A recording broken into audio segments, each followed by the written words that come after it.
Okay, here we go.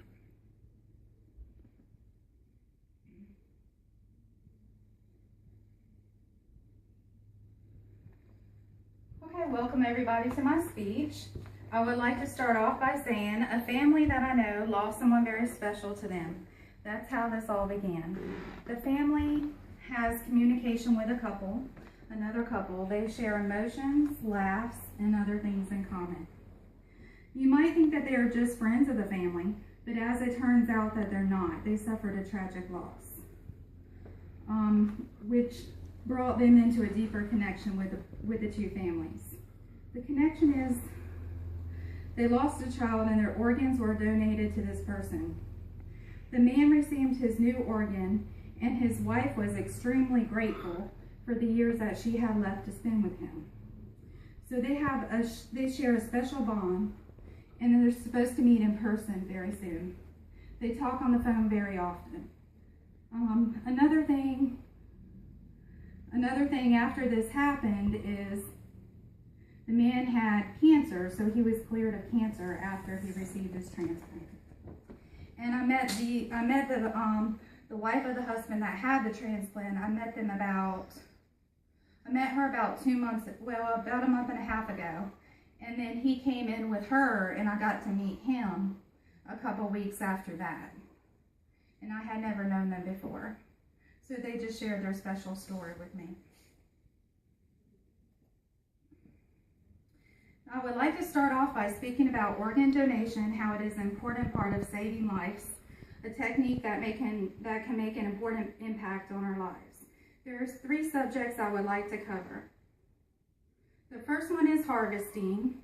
The second one involves other factors and other requirements, such as how to start the process, resources, and how to get involved to make a difference.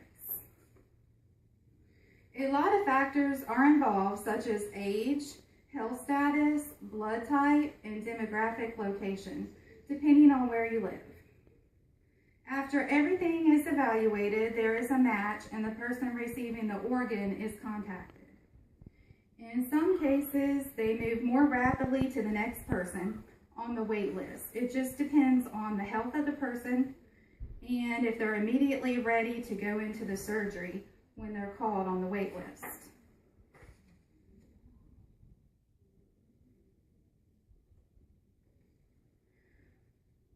Again, about harvesting, organs are preserved and immediately ready to go to the next donor patient. There may be a wait list process and the person at the top would receive it. There's also tissue banks. A tissue bank is a place where tissues are frozen and stored. It's primarily like a storage for tissue. There is also information on a national database. It is called UNOS, which stands for the United Network for Organ Sharing. Matches are made and transplant centers use this system nationwide.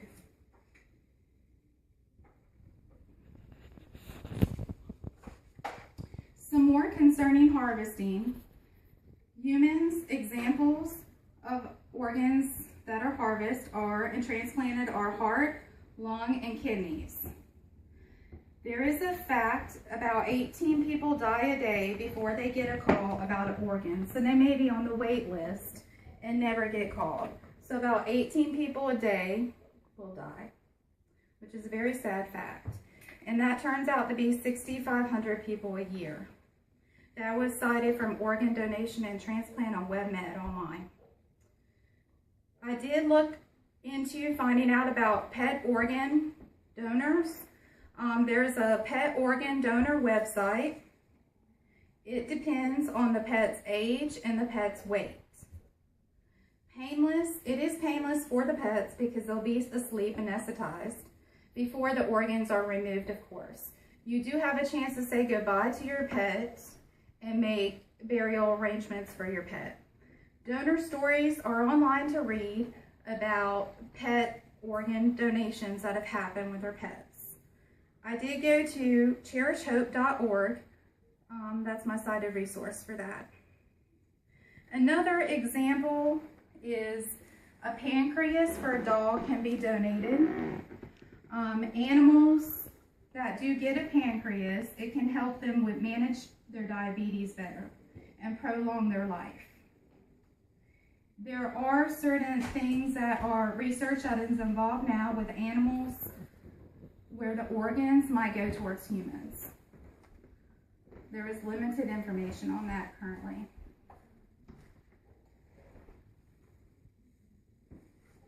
Other factors and requirements. We need to update our driver's license. It'll show the small little heart on your driver's license. You also need to update your living will and have an advance directive. Another good point is to have a healthcare power of attorney. Register online at organdonor.gov. Inform your family of your wishes. Communication is key.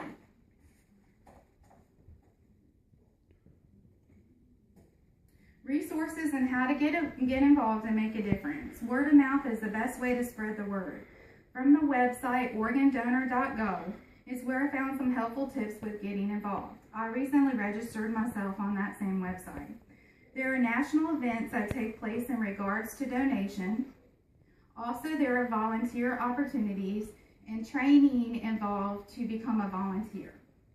The website has an electronic database where people can search centers, organizations, other information, and there's organ donation videos to watch concerning healthcare. I had another story that was presented to me recently about a young girl that was playing softball, and everything was okay on the field until the weather became bad and stormy. The coach yelled out to suspend practice due to the weather conditions. Shortly after that, they began to exit the field right then. And then the lightning struck this little girl. She was then rushed to the ER, and unfortunately she died shortly after that. Her parents made the decision to donate her organs. It was a tough decision for her family, but not a difficult decision. They were positive that was the best decision for them. It allowed them to see her life live through other recipients that received her organs. And they felt better with knowing that.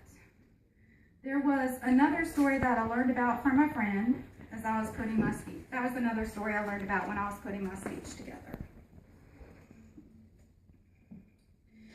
Donating is just like a roadmap to saving a life. Follow the steps that leads you to an opportunity to save a person's life. What if I was the one? What if it was you? What if it was something to think about? That is something to think about if it happens to yourself. In conclusion, know the process, please spread the word, get people involved even if you don't know them. Strangers have approached me and told me their story. I've passed this information along in hope of encouraging others to get involved and be familiar with the process. Another simple thing besides organ donation is donating blood or plasma. Those can help save lives too. Thank you for your time. Does anybody have any questions? I do. Do you know if whenever you sign up to be an organ donor, if you have to pay a monthly fee or a yearly fee? There is not a monthly fee or a yearly fee. It's free. Thank you. Any other questions? Is it necessary to do the will, or just to be in the license with the heart is enough? The license with the heart is enough. However, as long as your family knows your wishes, I would suggest getting the will and the advance directive and also a healthcare power of attorney too. But the license should be sufficient and your family knowing your wishes. Any other questions? One more question?